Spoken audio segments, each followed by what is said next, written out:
Bonjour et bienvenue à la 6e radio bien-être de Tram. Voilà, cette radio est une visioconférence organisée par l'Association nationale de développement agricole Tram. Je suis Céline Marek, membre de l'équipe projet bien-être relations humaines de Tram et je vais animer cette radio. Vous êtes aujourd'hui agriculteur, salarié agricole ou encore agent de développement et vous souhaitez améliorer votre bien-être au travail. L'objectif est de vous permettre d'approfondir vos connaissances depuis chez vous, ou sur votre lieu de travail sur une thématique précise en lien avec le bien-être au travail. La conférence va durer 1 heure et vous serez aujourd'hui, normalement, 20-25 à nous écouter. Le thème que nous allons traiter aujourd'hui pour cette 6e édition, comment vivre heureux à la ferme en 2020.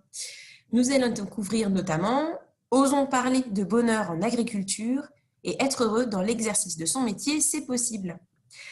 Ainsi, au cours de cette 6e radio, nous allons écouter 3 témoignages. Celui de Pascal Cros, agricultrice en Charente-Maritime, celui de Éric Pastan, salarié agricole dans le Morbihan, et nous terminerons avec Yves Leguet, consultant en relations humaines.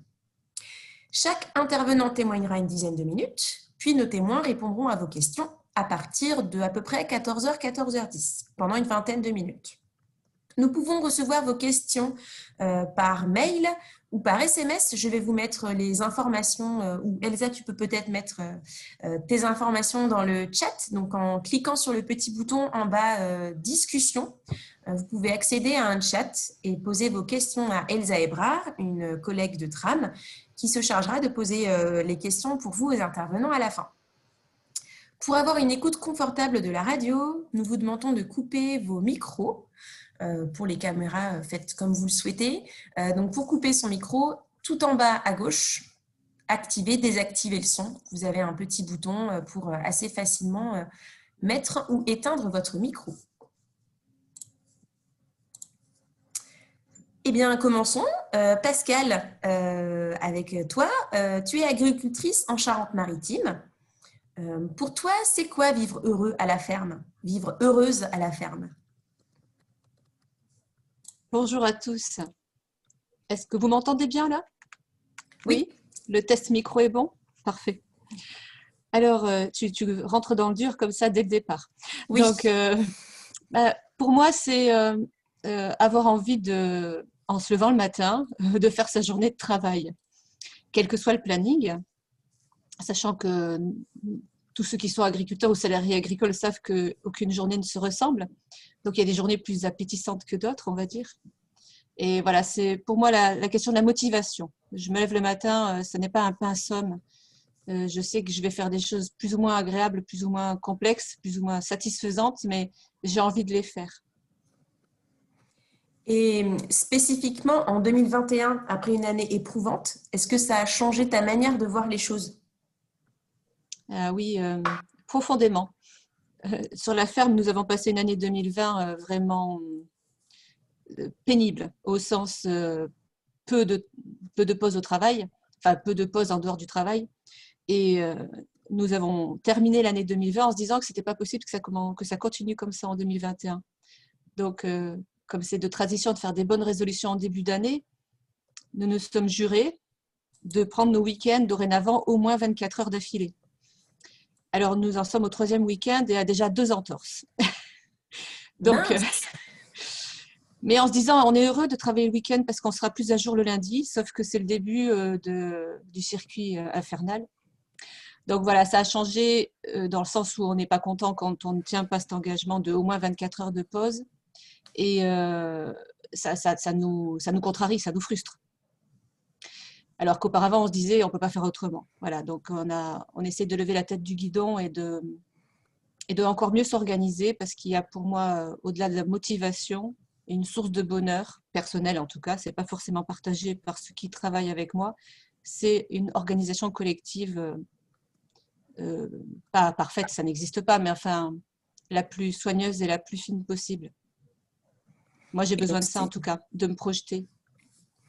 Donc, c'est un vrai défi, on l'entend en t'écoutant. Est-ce que ce n'est pas anachronique de parler de bonheur en agriculture quand on sait comme c'est un métier difficile à plein de niveaux? Alors, anachronique dans le sens où ça pouvait être vrai avant et ça peut plus l'être, c'est ça que tu veux dire? Oui, c'est ça. Non, je pense que non, parce que quand on parle de motivation, quel que soit le siècle, quelle que soit la décennie, c'est universel, hein, la question de aimer ce qu'on fait, et la notion de satisfaction personnelle, d'épanouissement personnel. Je pense qu'il y a à toute époque possibilité d'être heureux dans une ferme, que l'on soit agriculteur ou salarié, collaborateur, quel que soit le statut. Euh, c'est juste qu'on a choisi des métiers, parce que je pense que ça n'existe pas l'agriculture, mais les agricultures sont des métiers qui sont de toute façon divers, qui sont quelquefois imprévisibles, même si je parle d'organisation pour tout ce qu'on peut prévoir, il y a aussi tout ce qu'on ne pourra jamais prévoir. Et on a aussi choisi donc d'être en capacité de rebondir un cadre avec de la souplesse, plein d'outils dans la boîte à outils, au sens propre comme au sens figuré. Donc je pense qu'à toute époque, il y a possibilité d'être heureux, même si quand on vit le moment présent, on a l'impression qu'on est en train de vivre le pire, alors qu'en fait, si on a un peu de mémoire, on sait ce qu'on a vécu vraiment avant, qui pouvait être positif comme négatif. Et si on a un peu d'espoir, on se dit qu'à l'avenir, on peut connaître aussi du pire et du meilleur. Exactement. Et quand on a préparé la vidéo, tu m'avais dit non parce qu'il y a plein de sources de bonheur, même quand c'est intense. Oui, alors après, ça dépend du caractère de chacun. Il se trouve que moi, je m'ennuie facilement. Donc, j'ai besoin d'une activité intense, ce qui peut être source de mon malheur, hein, quelque part aussi, hein. Il faut trouver le bon compromis. Mais on est en pleine capacité, possibilité de créer notre travail, en créant des activités qui sont source de revenus aussi, bien sûr.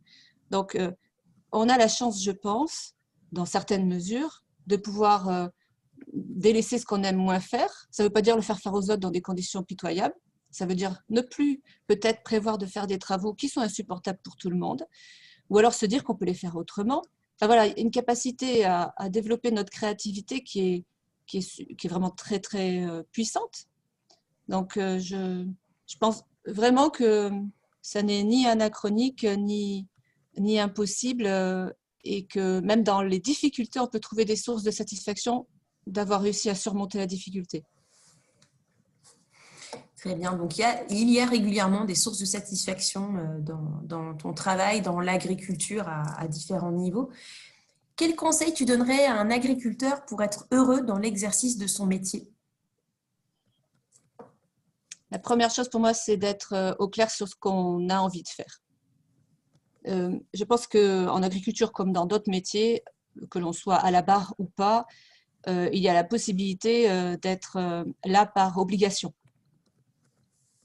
Et ce n'est pas une possibilité au sens où on l'a choisi, ça se passe quand même régulièrement. Alors, au-delà d'avoir choisi ou pas ce métier, il y a aussi d'avoir choisi ou pas les ateliers de production, de transformation, de commercialisation. Et je pense qu'il y a à plusieurs étapes dans sa vie, et les étapes ne sont pas universelles, hein. L'obligation de se poser et de se dire je sature, je suis en colère permanente, je suis en, en dégoût profond ou croissant, qu'est-ce qui m'arrive, qu'est-ce que j'ai encore envie de faire, qu'est-ce que je n'aime plus faire, et d'oser se le dire. Et après, quand on ne travaille pas seul, d'oser le dire avec les gens avec qui on travaille, et que ce soit des associés, que ce soit des collaborateurs. Nous, on a exprimé à notre équipe, hein, nous travaillons avec 5 personnes, je suis associée avec mon époux. Déjà, entre nous, il faut se dire quand on est au bord de la rupture, avant même que de l'être. Et avec les salariés, il faut qu'on explique aussi comment on peut vivre ou mal vivre. Et en fin d'année, on leur a dit, on est en train de prendre des résolutions importantes, on est en train de s'organiser différemment pour l'année prochaine, parce que ce qu'on a vécu, qui n'avaient pas vécu du tout comme nous, parce qu'ils n'ont pas le même rythme de travail, mais ils ont d'autres inconvénients que nous, on ne connaît pas, eh bien, on ne veut plus le vivre comme ça. Donc, elles ont, parce que ce sont des dames, elles ont entendu, pour les plus anciennes collaboratrices, sincèrement entendu, que nous étions dans l'obligation de ne pas simplement prendre en compte leurs conditions de travail, mais aussi les nôtres. Et quand la bienveillance est là, eh bien, nous, notre équipe, elle nous renvoie: ah, vous en êtes à 2 entorses depuis le début de l'année, c'est pas chouette de ne pas tenir vos engagements. Voilà, ça c'était hier, à la réunion hebdo. On ne vous félicite pas. Alors, sur vivre heureux à la ferme en 2021, est-ce que tu as autre chose à ajouter?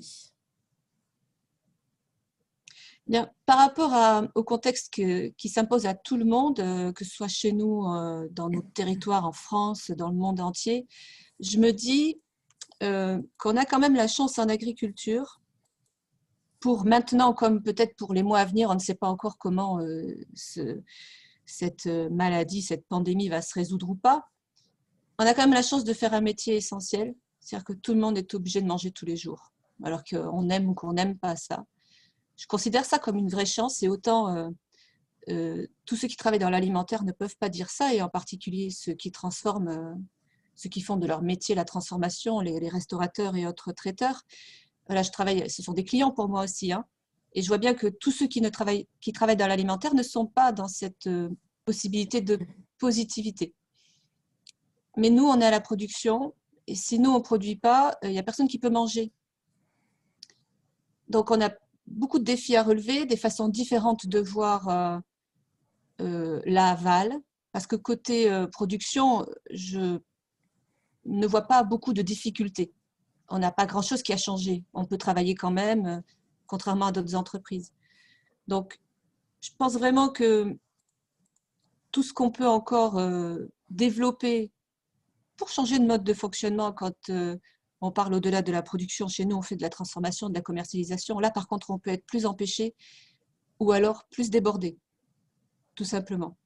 Donc, je me dis que si on s'appuie sur cette chance que n'ont pas d'autres corps de métier, quel que soit le type de crise qu'on ait pu connaître, qu'on pourra connaître en agriculture, on a quand même cet atout majeur qu'il ne faut pas gâcher, qu'il faut savoir développer et en étant conscient qu'on a notre part de responsabilité. Ce n'est pas simplement une chance de faire un métier essentiel, puisqu'on parle de notion d'essentiel beaucoup.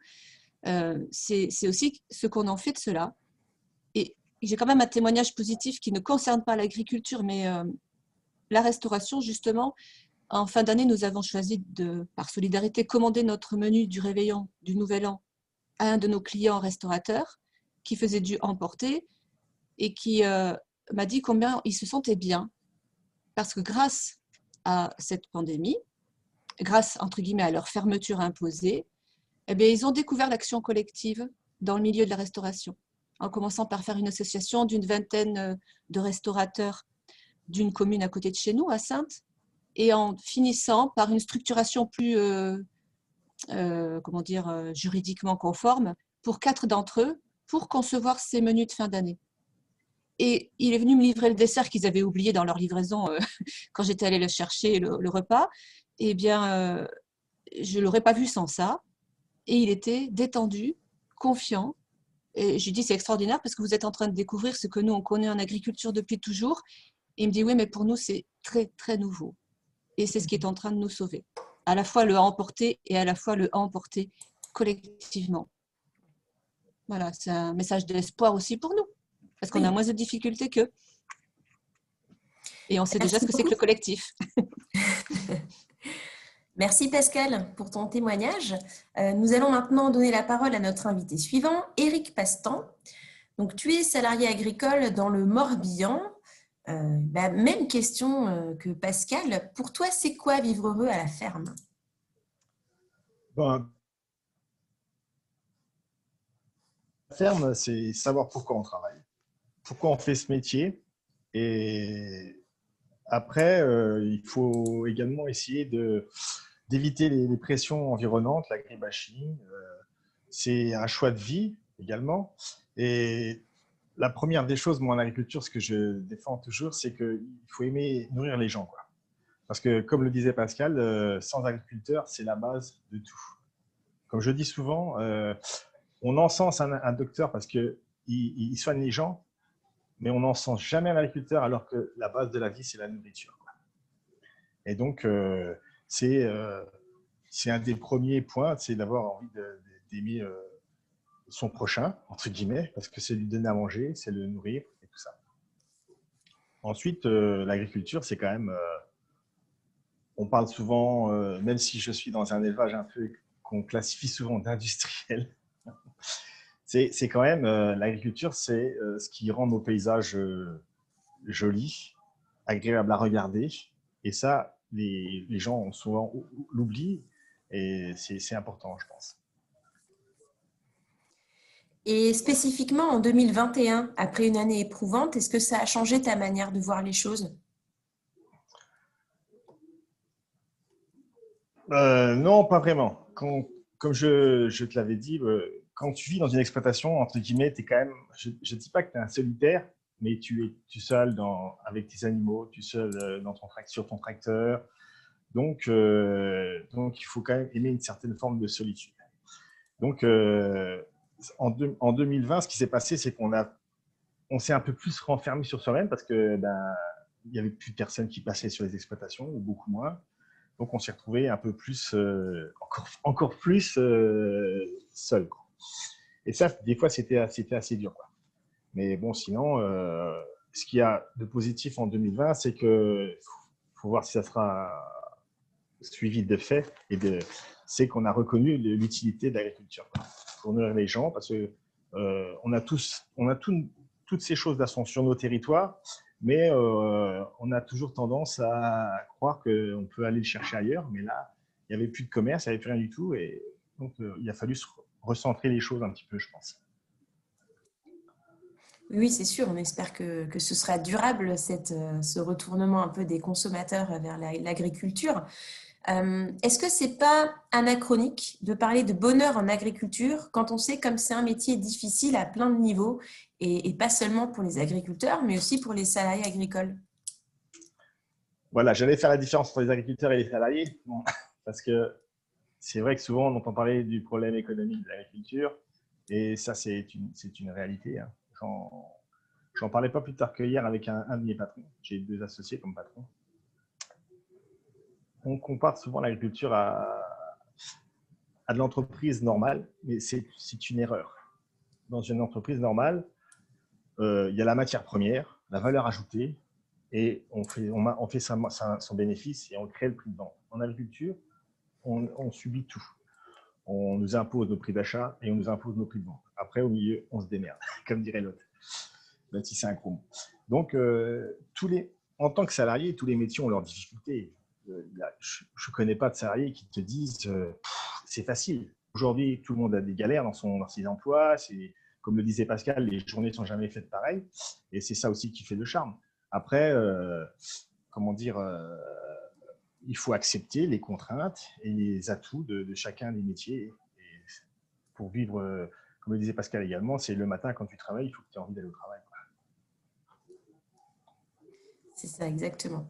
Quel conseil tu donnerais à un salarié agricole pour être heureux dans l'exercice de son métier? Je viens de le dire, c'est déjà faire.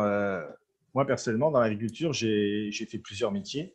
Bon, maintenant, je me suis spécialisé dans le porc. J'ai trouvé entre guillemets, toutes les valeurs que je recherchais dans mon travail, quoi. C'est-à-dire, bon, c'est un métier un peu à part, mais c'est les performances pures, c'est les résultats, les chiffres et tout ça. Donc, la technicité. Mais surtout, il faut relativiser, quand tu es salarié agricole, il faut relativiser la pression de ton employeur. Parce que, comme je le disais un peu de temps avant, le financier, nous, on le subit moins que nos patrons. Et nos patrons, des fois, voilà, ils t'expliquent que voilà, un salarié, ça coûte de l'argent, ça vit 35 heures, ça va en vacances, ça, c'est le week-end, tout ça. Après, voilà, il faut écouter. Des fois, il faut même faire un peu de social avec tes patrons. Parce que voilà, on n'a pas choisi la même chose. Hein. Et puis, des fois aussi, mon cas personnel, c'est que moi, je n'ai pas pu m'installer. Tu vois. Donc, voilà, j'ai fait le choix d'être salarié agricole. Bon, après, être heureux dans son métier, c'est faire avec passion. Quoi. Voilà. Et puis relativiser les contraintes de chacun des métiers. Quoi.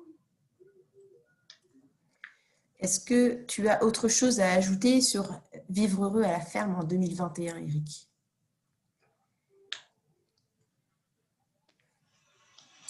Non, non, parce que quand tu es salarié agricole aujourd'hui, la conjoncture fait que tu choisis ton employeur, entre guillemets. dans certaines professions. Donc voilà, entre guillemets, tu as tellement de choix que si tu n'es pas content à quelque part, il faut oser bouger. Hein, et ce n'est pas toujours évident, ça, je le conçois. Bah, j'en suis l'exemple parfait parce que moi, comme je l'ai dit, tu m'as présenté comme étant du Morbihan, mais je suis né dans l'Est de la France et j'ai vécu dans l'Est de la France également. Donc voilà, c'est des choix. Il faut savoir faire des choix de vie. Quoi. Comme dit Pascal, il ne faut pas subir, il faut faire des choix. Et quand tu es maître de ton destin, entre guillemets, bah, tu es toujours plus heureux. Quoi. Merci Eric sur cette belle phrase pour ton témoignage. Je vais maintenant donner la parole à notre dernier invité, Yves Leguet, qui est consultant en relations humaines et qui a sorti tout récemment un livre, Les clés pour vivre heureux à la ferme, d'où notre thématique d'aujourd'hui et notre choix d'invité. Alors Yves, pourquoi avoir écrit un livre sur les clés pour vivre heureux à la ferme ? Alors, votre micro est éteint. Il faut cliquer en bas à gauche pour pouvoir réactiver le micro. Je vais toujours faire comme Voilà. ça. Très bien. Est-ce que vous m'entendez? Oui. Bien.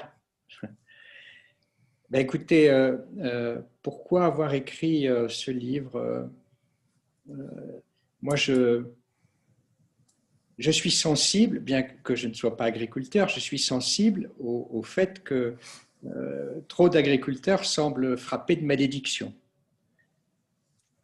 Si vous me permettez une anecdote personnelle, ce n'est pas une anecdote, c'est une souffrance personnelle.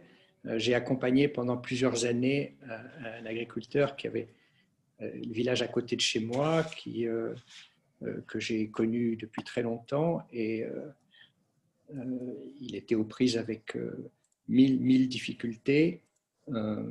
Et finalement, j'ai appris, d'ailleurs tout à fait incidemment en lisant Le Monde, qu'il s'était suicidé.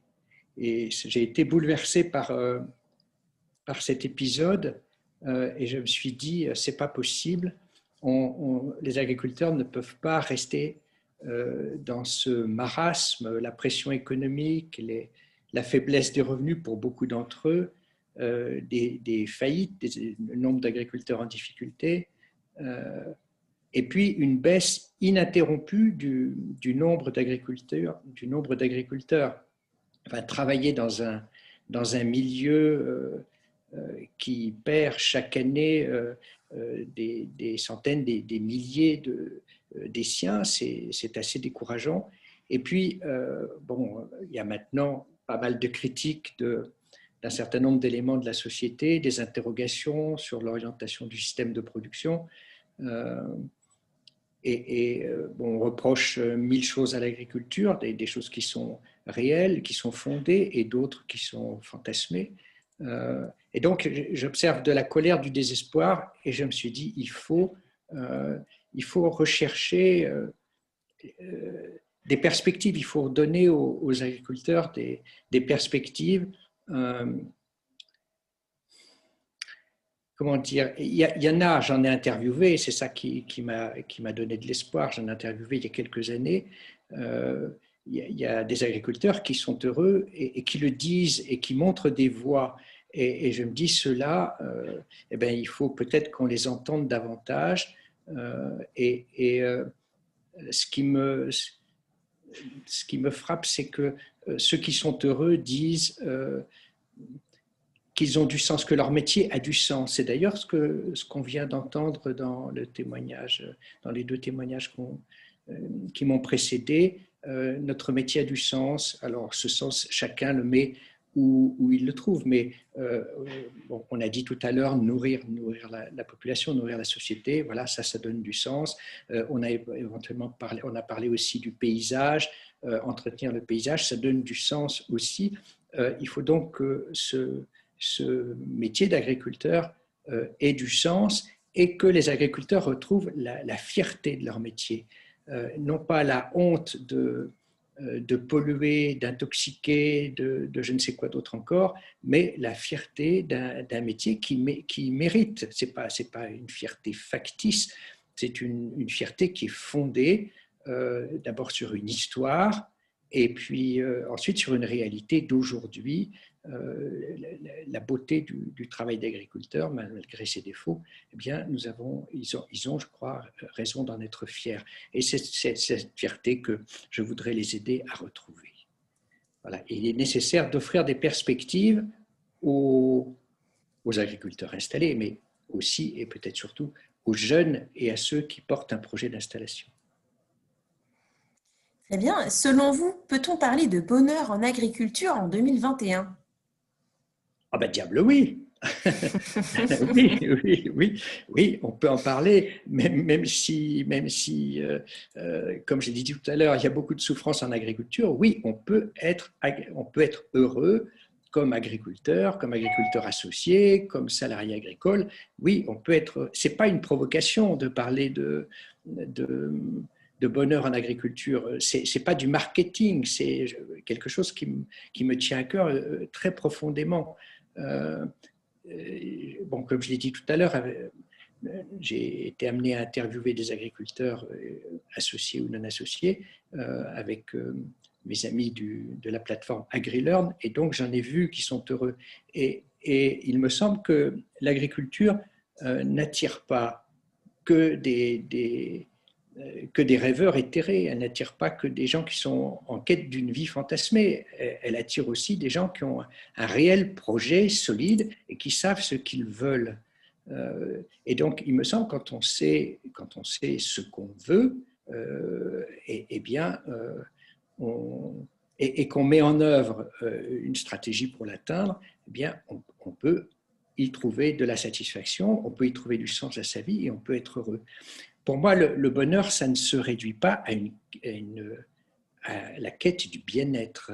Je fais une grande distinction entre la quête du bien-être qui est tournée vers une satisfaction personnelle et le bonheur qui est une démarche beaucoup plus ample. Il faut retrouver du sens et de la fierté à ce qu'on fait, à son métier et aussi à ses engagements collectifs. Le bonheur gagne à être partagé. Et donc, il ne s'agit pas seulement de se replier sur sa sphère personnelle, sur sa sphère privée. Il faut être quelqu'un d'actif dans la société. On peut parler de bonheur à la ferme. Oui, ce n'est pas un gros mot. Faisons-le. Eh ben, on est bien heureux de l'entendre. Quel repère donneriez-vous à un agriculteur ou à un salarié agricole pour être heureux dans l'exercice de son métier? Alors, je vais me répéter. D'abord, savoir ce que je veux. Savoir ce que je veux, pourquoi? Pour nourrir mes besoins personnels, qui sont des besoins d'ordre psychologique. Ce n'est pas acheter une voiture ou changer de téléphone, ce n'est pas ça.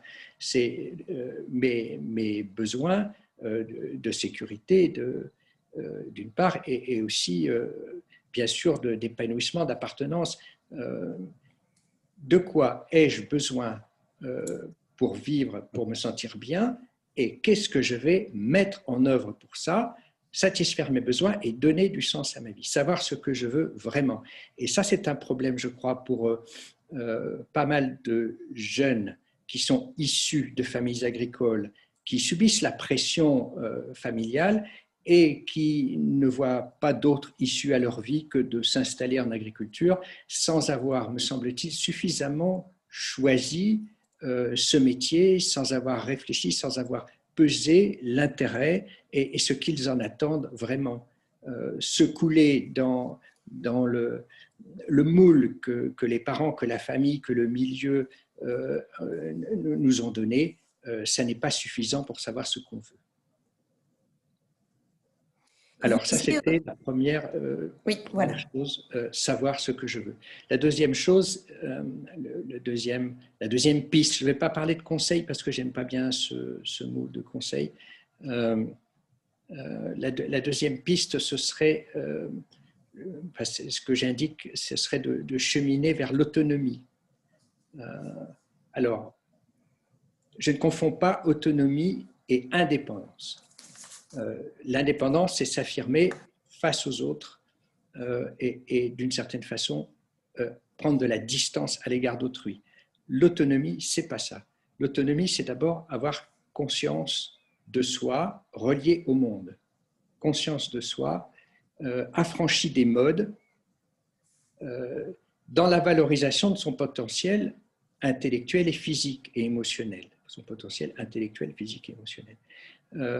L'autonomie, c'est être capable de spontanéité dans son expression, dans l'expression de ses besoins, de ses émotions, de ses pensées, et c'est être capable aussi d'une grande proximité avec les gens qui nous entourent. C'est donc très différent de l'indépendance. Donc, savoir ce que je veux, la première, de cheminer vers l'autonomie. Je dis cheminer parce que c'est un chemin de toute la vie.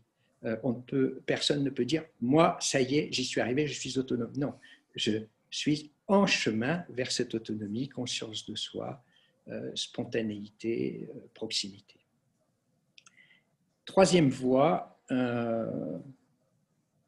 se gérer soi-même. Je sais ce que je veux, je marche vers l'autonomie, je me gère et je me protège. Je me protège le corps et l'esprit. Ça veut dire que je ne me laisse pas engloutir enfouir, noyer par la morosité ambiante, par le caractère négatif ou presque négativiste, nihiliste, qui règne souvent autour de nous et dans les médias. Donc je me protège aussi évidemment des accidents du travail et de tous les dangers qui guettent le métier d'agriculteur, qui est quand même un métier physique et dangereux, avec le matériel, avec les animaux, avec les produits, etc. Je pilote mon entreprise et je me gère moi-même dans le temps. Je ne me laisse pas dicter mon emploi du temps par les autres. C'est moi qui décide de ce que je fais de ma journée. Tout à l'heure, Pascal disait on est heureux de se lever le matin. Eh bien oui, je me lève le matin, je ne vais pas dire en chantant, mais je sais ce que je vais faire de ma journée et ce n'est pas les autres ni les événements. Bon, évidemment, il y a des événements fortuits qui peuvent se produire, mais ce n'est pas les autres qui décident de ce que je vais faire. Et de façon très concrète, n'acceptons pas que des gens fassent irruption sur l'exploitation, qu'on nous vende ceci ou cela sans rendez-vous. Ah, on commence par fixer un rendez-vous, et si quelqu'un n'a pas de rendez-vous, eh bien, il passe son chemin, il reviendra.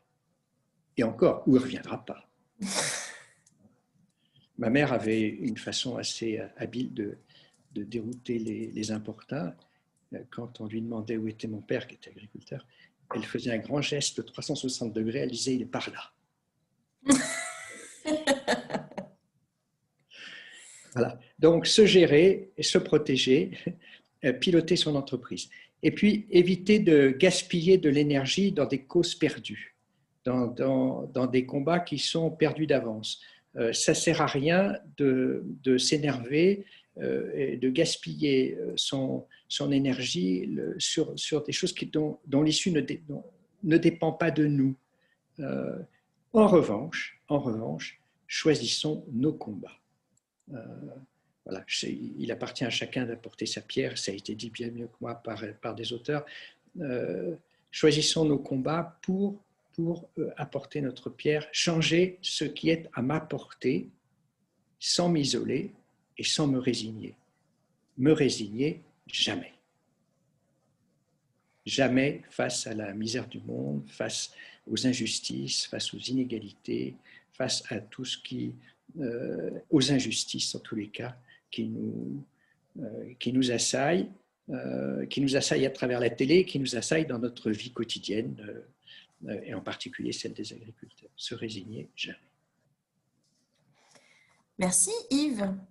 Je vous propose qu'on passe maintenant, comme prévu, au temps des questions. Donc, je vais laisser la parole à Elsa. On avait déjà une personne... Oui. Présenter, voilà, Vivre heureux. Voilà, on voit le livre de Yves dans lequel il détaille donc 10 clés. Là, vous avez eu un bref aperçu, mais voilà, dans le livre... J'ai pas dit 10, j'ai regroupé un peu pour que ça ne fasse pas une énumération fastidieuse. D'accord. Donc Elsa, il y a déjà quelques questions qui avaient été posées dans le formulaire et donc je vous invite à cliquer sur le petit bouton en bas là, discussion, converser, ça dépend, des fois ça a un nom différent, pour pouvoir accéder au chat et poser des questions en direct si vous le souhaitez. Alors, j'avais déjà une question, enfin deux questions même de Bertrand, mais que je vais regrouper en une seule question. C'était comment cette question du bonheur, en fait, ce sujet est abordé au sein des collectifs dont les agriculteurs qui sont présents sont membres. Comment elle est traitée?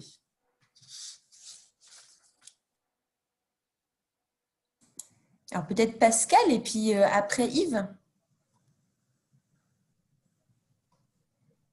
Alors, dans le collectif auquel j'appartiens, qui est un cercle d'échange, qui s'appelle le CMS Sésame, il a la particularité d'être à la fois un cercle d'échange et d'avoir associé des groupements d'employeurs. Et c'est vrai que la question du bonheur, enfin du comment mieux vivre à la ferme est souvent prise sous l'angle de la collaboration avec des salariés mis à disposition par le groupement d'employeurs. On l'a beaucoup pris sous cet angle-là parce que c'était là qu'il y avait des difficultés et des points sensibles. On l'a, nous, dans notre groupe, jamais abordé sous l'angle véritablement de chaque chef d'entreprise, comment il vit son métier. On s'est attaché, nous, à l'accompagnement sur les collaborations parce que c'était vraiment trop source de malheur, si on peut dire, ou de grave colère, donc destructrice, que d'avoir des problèmes de collaboration.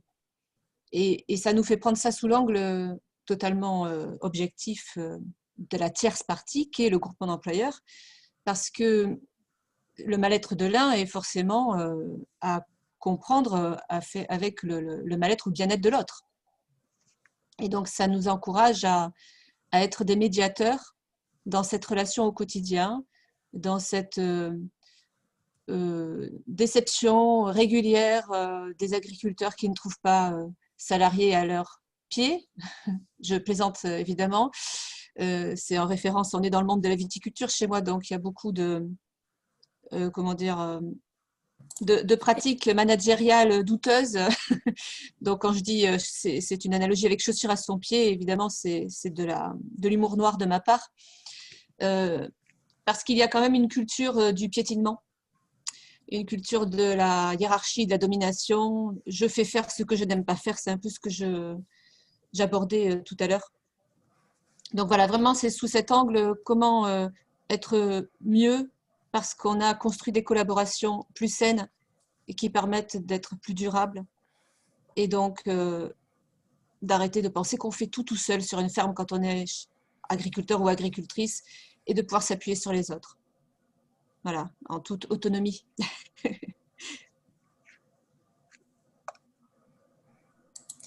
Yves, est-ce que vous voulez compléter sur cette notion de comment on traite le bonheur dans les collectifs d'agriculteurs?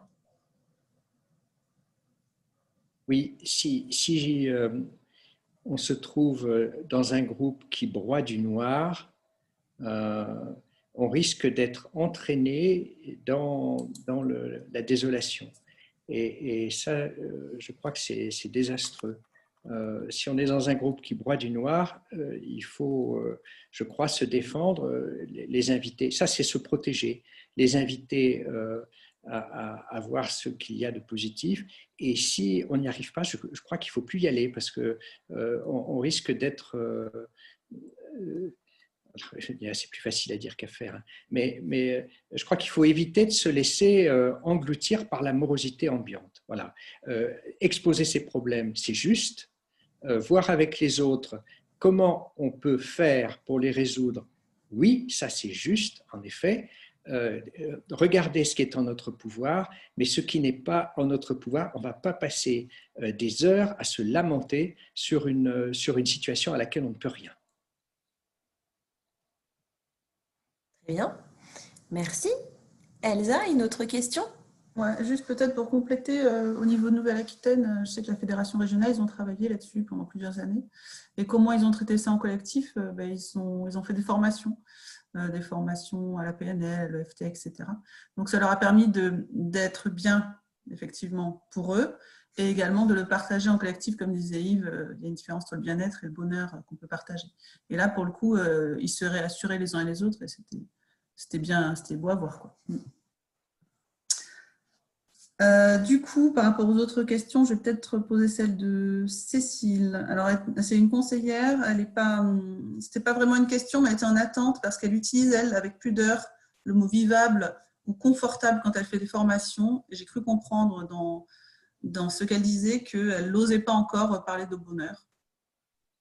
Donc, peut-être pour redire ce que disait Yves tout à l'heure, c'est est-ce qu'il faut oser? C'est peut-être la question, est-ce qu'il faut oser parler de bonheur dans le monde agricole? Alors peut-être avoir le témoignage de Eric ou Pascal, je ne sais pas, est-ce que c'est un gros mot?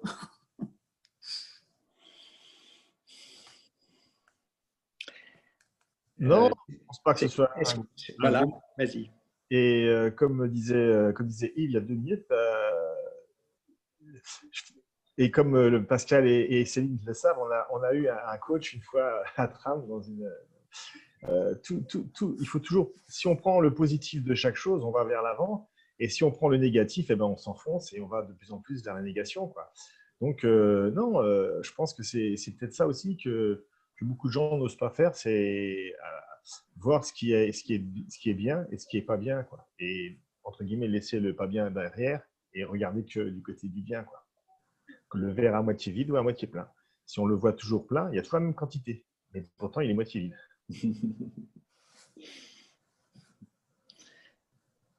Du coup, de mon point de vue, le mot bonheur, eh bien, je me rends compte que je ne l'utilise pas forcément beaucoup.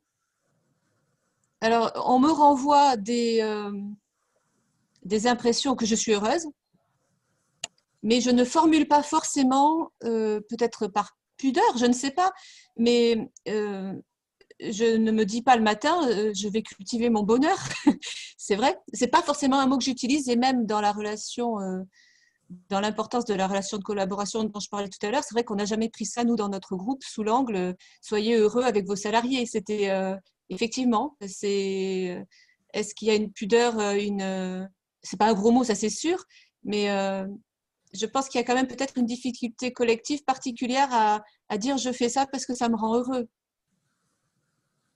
La tradition, elle est plutôt est-ce que ça gagne, que ça me plaise ou pas. Les conversations, c'est plutôt tu t'en sors bien cette année. C'est jamais est-ce que tu as été heureux, c'est toujours est-ce que l'année était bonne d'un point de vue rendement, prix, etc.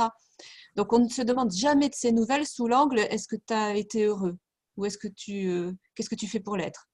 Oui, c'est une prise de conscience aujourd'hui. On va pas nier un débat, mais je suis tout à fait d'accord avec ce que tu dis, Pascal. C'est est-ce que tu gagnes, est-ce que ça marche? Mais le problème, c'est que souvent, on relativise pas les choses parce que tu peux très bien avoir très bien travaillé, mais ton cours étant mauvais, tu vas rien gagner, quoi. Mais tu peux être heureux du travail que tu as accompli quand même. Oui, il doit y avoir une raison au fait qu'on n'emploie jamais le mot bonheur, ou rarement, ou très rarement, c'est qu'il appartient à la sphère privée. On est heureux en ménage, on est heureux d'avoir des enfants et des petits-enfants, on est heureux de se retrouver en famille. Et donc le bonheur appartient, il me semble, dans la culture ambiante, le bonheur appartient à la sphère privée, alors que la réussite ou l'échec, malheureusement, appartiennent à la sphère professionnelle.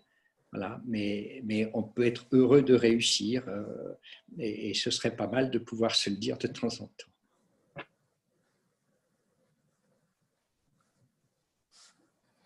Ok, merci. Pour continuer dans le même style, vous avez déjà un peu répondu tous les trois, mais il y avait une question plus précise. Est-ce que vous avez des recettes? Donc Yves, il a détaillé des grands points en fait, c'était les 10 clés pour être sur sa ferme.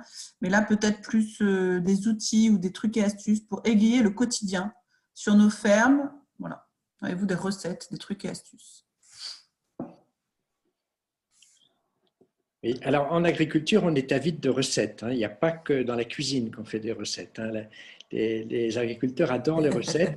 Et malheureusement, trop souvent, ceux qui les accompagnent, qui les conseillent, répondent positivement à cette demande de recettes. Et et ben ça conduit pas forcément à réussir. À réussir en particulier sur le chemin du bonheur. Il n'y a pas de recette. Si, pour marcher, on met un pied devant l'autre et puis voilà, et on recommence. Ça, je ne sais pas si c'est une recette, mais moi, je me défends, en tous les cas, de délivrer des recettes, et alors qu'il y a des marchands de bonheur. Alors, je voudrais leur régler leur compte à cela. Il y a des marchands de bonheur qui font, j'allais dire fortune, je ne sais pas, mais enfin, en tous les cas, qui édifient leur revenu sur la vente de recettes qui me semblent pour la plupart illusoires. Voilà. Autant on peut donner des idées, des suggestions, des outils à des gens qui sont en chemin, qui savent ce qu'ils veulent et qui ont besoin du petit truc qui va tout d'un coup les aider dans leur prise de conscience. Autant vendre du bonheur à des gens qui sont dans la désespérance, c'est une supercherie. Et ce n'est pas ça que je veux faire à travers moi. Merci. Peut-être Pascal ou Eric, est-ce que vous avez des outils, des trucs pour égayer le quotidien sur vos fermes? Alors moi, je suis très hésitante aussi sur la notion de recette, même si je cuisine beaucoup et que mes clients me demandent des recettes en permanence, ce que j'ai fini par céder à faire, hein, mais ça me déstabilise parce que je me dis vive la création et des bases de cuisine, mais ensuite on est libre, quoi. Donc moi, ce qui m'aide en tout cas à avancer, j'ai 48 ans maintenant, ce qui m'a aidé précédemment et ce qui m'aide encore, c'est tout ce que j'ai pu faire comme formation avec Tram en particulier au développement personnel. C'est-à-dire que ça passe par la connaissance de soi. Moi qui cultive facilement la colère ou comment dire, le reproche envers mon entourage de la sphère privée, hein, je suis beaucoup plus indulgente dans la sphère professionnelle. Je me dis que c'est d'abord à moi de résoudre mes problèmes avant que de m'attaquer aux autres en quelque sorte. Et ce qui, dans la sphère privée, m'aide beaucoup, c'est justement de me réserver du temps pour ce que M. Leguet disait, ce qui relève du bien-être personnel. Donc, je fais de la musique sous différents angles et j'ai, malgré un emploi du temps chargé, choisi de consacrer 3 soirs par semaine à faire de la musique. Ça m'aide à respirer parce que je suis une instrumentiste. C'est pas que du piano, je fais aussi de la flûte, donc j'utilise ma voix en chantant et en jouant de la flûte, donc la respiration abdominale, et j'ai rajouté de faire de la gymnastique tous les matins, c'est-à-dire que je pars sur un bien-être personnel et je commence ma journée comme ça ou je finis ma journée comme ça, et ensuite en me disant que, même si en ce moment j'avoue je suis en train de relire les accords Toltec, je me dis que je ne peux pas recevoir ce que je n'ai pas donné, quoi. Donc, une notion de générosité aussi. Et de peut-être pas plus attendre des autres que ce qu'on attend soi-même. Et des fois, moins s'attendre des autres que ce qu'on attend de soi-même me concernant. Merci. Eric, est-ce que… Oui, ben moi, je me rappelle quand j'étais à l'école, quand j'étais petit, à l'école agricole, j'avais un prof qui disait toujours « L'homme ne récolte que ce que la nature lui a laissé ». Et c'est un principe que j'applique quand je travaille tous les jours, parce que des fois, il y a des catastrophes. Et je me dis, bon, tu as essayé de faire le mieux possible, et voilà, ça se passe comme ça, c'est tout, mais demain, ça sera mieux. Et donc, ça fait que ça permet de passer le cap. Après, c'est vrai que je vais encore dire par rapport à Pascal, moi je suis salarié, mais je sais pourquoi je travaille et pourquoi rapporter. Quand j'ai une perte, je sais que c'est une perte pour l'entreprise quand même. Mais je sais que quand même, on ne peut pas toujours se mettre la tête au mur à chaque fois que ça ne va pas, parce que sinon, on aurait des bosses un peu partout. Super, merci. Il y a Étienne aussi qui a témoigné dans le chat, il a dit que lui, il se mettait à la méditation. Étienne, peut-être si tu veux mettre ton micro, nous expliquer qu'est-ce qui a fait que tu t'es mis à la méditation?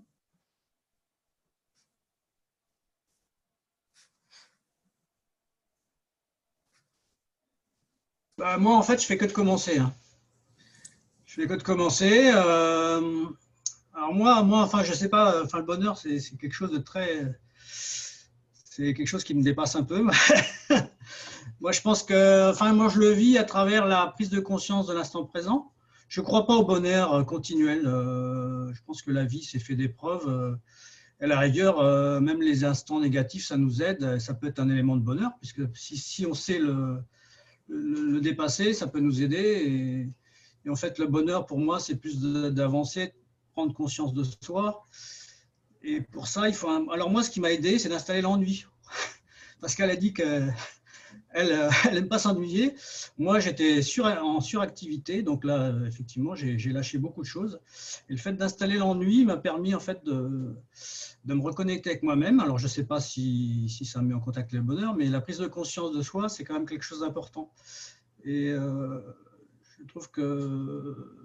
Alors moi, j'ai été éduqué dans l'école du faire, la performance, notamment à travers les groupes de développement, hein, parce que le développement, c'est pas...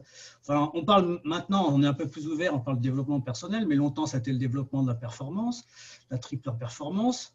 On va même vers la performance écologique, c'est pour vous dire, alors que moi, je pense que la performance, c'est pas un scandale, mais presque. Enfin, vouloir faire que l'on soit performant en permanence, je pense que c'est ce qui ruine c'est ce qui nous ruine, quoi, en fait. Et donc, prendre conscience de soi, de ce que l'on est, de son corps dans sa globalité, ben, en fait, moi, ça m'a aidé énormément. Bon, pour ça, effectivement, je ne l'ai pas fait tout seul. Hein, faut pas hésiter. Il y a des gens qui sont là pour vous aider, qui peuvent vous aider à vous reconnecter. C'est pas tabou, mais effectivement, moi, je veux pas en parler autour de moi. Parce que alors là, les gens, ils sont tellement actuellement sans dessus-dessous et puis tellement ils subissent tellement que ça en devient. Oui, effectivement, là, je crois que Yves, il a raison. Là, il y a des moments, il faut fuir, quoi. Faut pas... Mais il faut aussi les comprendre. C'est-à-dire, à la rigueur, moi, ça m'apprend aussi à devenir beaucoup plus altruiste. C'est-à-dire qu'il faut comprendre que les gens, effectivement, ne sont pas... Enfin, voilà, c'est comme ça. Mais il y a un moment, effectivement, on ne peut pas toujours... Alors, moi, ce que j'ai vécu dans les groupes, c'était intéressant, mais on ne peut pas toujours être dans les autres. Il y a un moment, il faut se retrouver soi. Et on peut être bien qu'avec les autres que quand on est bien avec soi. C'est ça que j'appellerais le bonheur. Alors, ce n'est pas perpétuel. Hein. D'ailleurs, la vie, c'est comme ça. Hein. Voilà.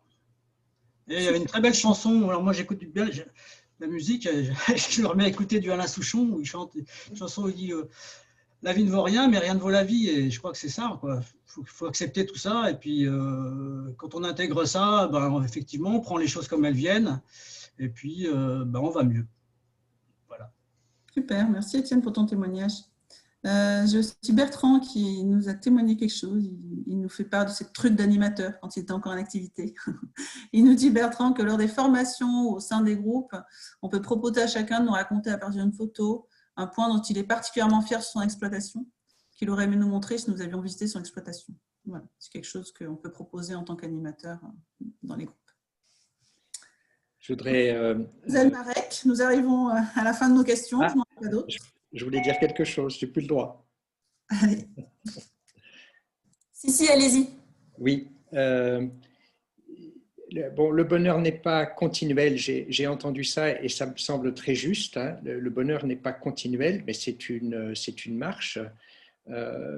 Et il n'y a pas de recette puisque je vois que ce qui a été évoqué, c'est avoir la conscience de soi, qui permet d'augmenter la connaissance de soi et qui va permettre, c'est un mot qui n'a pas été cité mais que je voudrais dire maintenant, de développer l'estime de soi. Voilà. Conscience de soi, connaissance de soi qui aboutissent à l'estime de soi qui est absolument indispensable à ce chemin du bonheur dont nous venons de parler. Merci Yves pour ces précisions. Donc voilà, la 16e radio bien-être touche à sa fin. Je voulais remercier particulièrement Pascal, Eric et Yves pour leur témoignage et leur participation. Merci aussi aux auditeurs de nous avoir écoutés, pour les questions que vous avez posées qui ont pu permettre d'enrichir les échanges. Vous retrouverez prochainement un compte-rendu de la radio sur le site internet de Tram. Et nous mettrons également l'enregistrement de la radio sur le site. Cette radio... Une dernière question sur les références du livre de M. Leguet.